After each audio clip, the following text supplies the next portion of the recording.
Today, we'll demonstrate how to use multi-prog to read VW, Audi 5C, 5D key data and generate a dealer key. You can use either original key or VVDI key. In this video, we'll show the VVDI key method.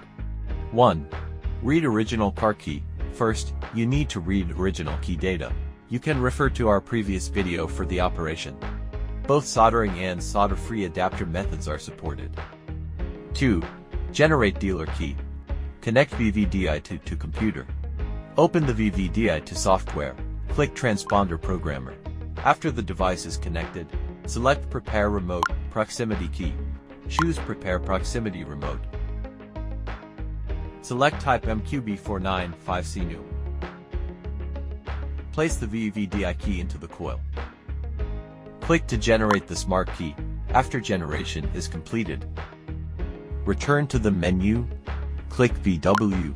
Once connected, click Key Learn. Follow this path. MQB Platform Instrument Immobilizer. Instrument with 5C, 5D IMMO. Click Make Dealer Key. Click OK to load the previously read IMMO data. Find and open the corresponding data file. Select VVDI Proximity Remote for generation. Click Next. Make sure the key is inside the coil. Click OK. The dealer key is generated successfully. 2.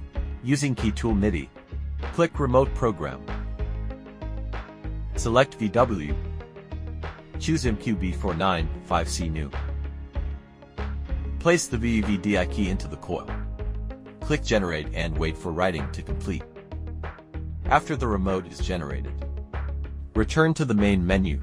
Enter Remote Programming. Follow this path. VW. Select by type, MQB Instrument IMMO System.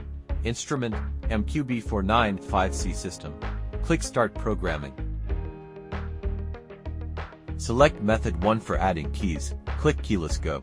Click Generate Dealer Key. Load key file. Select VVDI key. Click OK to load the previously saved key file. Find and open the file. Place the VVDI key into the coil. Click OK. The dealer key is generated successfully. You can proceed to the vehicle for key learning. VVDI2, KEY TOOL MIDI, or KEY TOOL Plus is required. That's the full procedure for generating a VW5C dealer key using VVDI key. If you have any questions, feel free to leave a comment. See you in the next video.